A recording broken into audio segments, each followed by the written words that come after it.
We just got one. Miami Hurricanes fill a big defensive need with a proven commodity.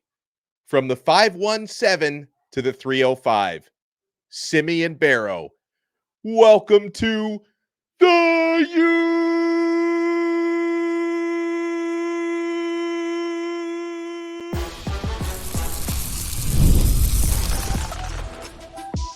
You are Locked On Canes, your daily podcast on the Miami Hurricanes, part of the Locked On Podcast Network, your team every day.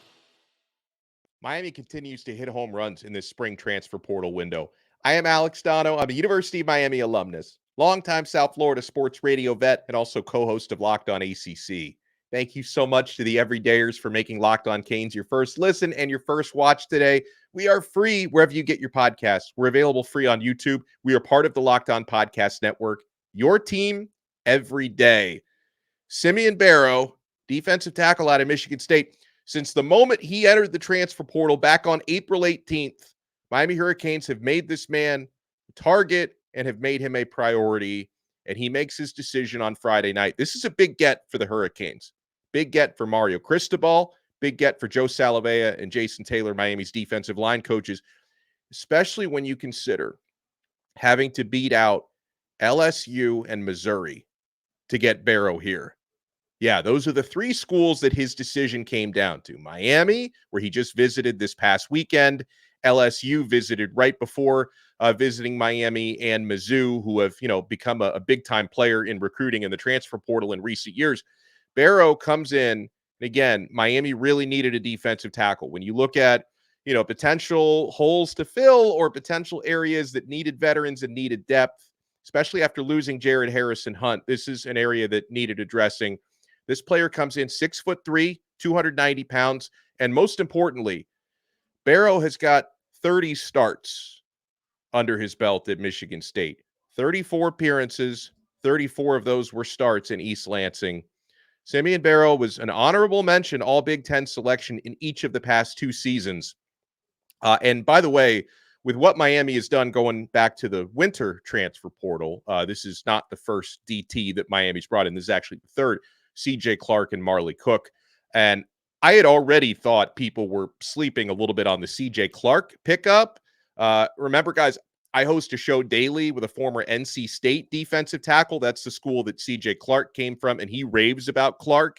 And now with Barrow joining CJ Clark, these guys can form an excellent duo at the top of that depth chart. I mean, we'll see how things play out in fall camp, but I would definitely assume Simeon Barrow is going to be a starter, and CJ Clark might be the other guy that I pencil in, although he's going to have some competition. We'll talk a little bit about that rotation, but let's talk a little bit more about Simeon Barrow, who now arrives at Miami. Last season in Michigan State, he recorded 36 tackles, a career-high 28 quarterback pressures, 3.5 sacks last year. In his career at Michigan State, in those 30 starts, Simeon Barrow has 110 tackles, 18.5 tackles for loss, 10.5 sacks. He's got some forced fumbles, a couple of blocked kicks to go along with that. So why this was such an important add in this all-in year for Miami. Miami is going all in to try and surround Cam Ward, who they feel like is going to be the best quarterback who's been in Miami in a very, very long time, surrounding Cam Ward with the best possible talent and the most experienced possible talent.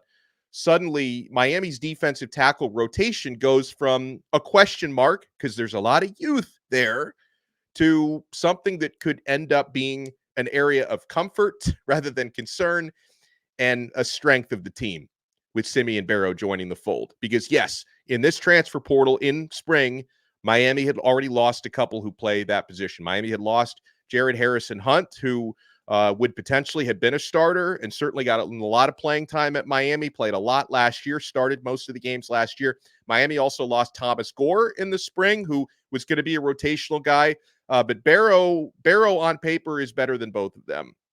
Now, Miami's primary rotation now in the interior of that defensive line. And folks, if I leave anybody out, let me know, because sometimes when I'm going all through the depth chart, sometimes I don't cover everything that I should. But Miami's primary rotation on the interior of the defensive line will now feature the likes of Barrow, CJ Clark, who I mentioned transferred in from NC State back in the winter, Marley Cook, who's got those freakish squat numbers. He set the program all-time record for the highest weight that anyone's ever squatted in the Hurricanes weight room. And Marley Cook was a guy that was pretty sought after back in the winter. Ahmad Moten, Josh Horton, and I would also love to see what Miami can get from true freshmen who are coming in this year. Because, remember Ruben Bain playing mostly on the exterior, of course, last year, did a lot more as a true freshman than some people thought that he would, although I was pretty bullish on Bain heading into last year. But Miami's got true freshmen coming in like Justin Scott, who's a 5-star recruit, Artavius Jones, 5-star recruit, Dalen Russell, I'm not sleeping on him. So there's a lot of youth in the defensive tackle room, but there's a lot of talent. And Armando Blunt is another one who can, he was the one that I neglected to mention on our earlier episode today. He can play on the outside, he can play on the edge or in the interior. So Armando Blunt, who I think is already over 270 pounds. He told me, we interviewed Armando a couple of weeks ago here on Locked On Canes. I think he's already over 270 pounds. He could end up factoring in there as well. He's another 5-star recruit. Okay. So yeah, there's a lot of young talent in Miami's defensive tackle room. I think you talk about like young guys who are getting a little bit older now, heading into their second year and their third year. This is really an important season for guys like Josh Horton, who was a true freshman last year, Ahmad Moten, who's heading into his third season at Miami. I think they're going to be prominent members of the rotation, and they have opportunities to really step up and look good this year. So, yeah, folks, if I look at what Miami has done in the transfer portal so far this spring, now addressing defensive tackle with a starting caliber Power 5 player, did that at a high level last couple of years at Michigan State. Barrow, welcome to the U. Miami has already added an experienced linebacker who started 13 games last year in Jalen Alderman from Louisville. Miami has added an experienced receiver who had 815 receiving yards last year in Sam Brown. Miami has landed one of the top running backs in the country in Damian Martinez, who's really going to help solidify that offense along with the aforementioned Sam Brown. And Miami added an important cornerback in Diani Hill, who used to play for Chavis Jackson and Lance Guidry at Marshall. So 5 transfers here in the spring. And I would think, because I was looking at the 24/7 transfer portal rankings before the Barrow commitment, I don't think they've updated it yet because it's so fresh, but this might put Miami in the top 10 or right near the top 10 with their transfer class because they were number 12 before making this move. So 24/7 Sports might now soon have Miami in the top 10 transfer portal class. Of course, you think about what Miami did in the winter as well, with Cam Ward being the featured addition that Miami made to their offense. So the offense has been completely transformed. The defense is in a much better place now that they've added Barrow and Alderman and Diani Hill.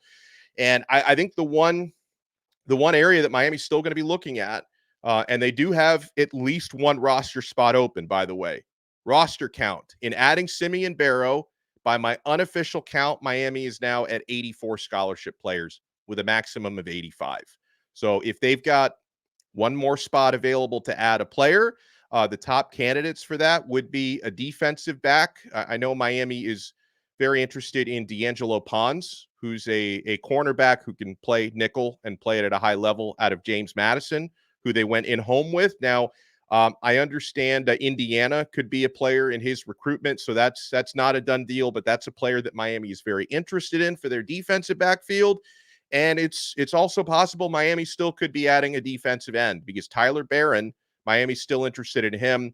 Louisville defensive end, didn't actually play for Louisville, played at Tennessee, was a good player. Although I believe he's visiting USC this weekend. He visited Miami last weekend, and the Hurricanes are still a player in his recruitment. So, one spot available, maybe more, because, there could be a player or two who hit the transfer portal from Miami that we haven't heard about yet, because these don't always leak right away.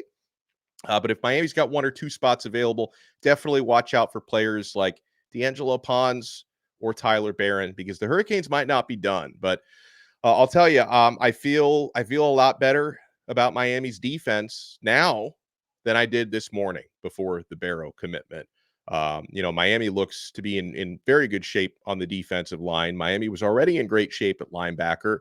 There's a lot of potential in the defensive secondary. And when you anchor that defensive backfield with experienced players like Daryl Porter, who had an awesome year last year, and Mish Powell, the safety who transferred in from Washington, who had an excellent year last year. Hopefully you get the right mix and the right young pieces to complement those guys.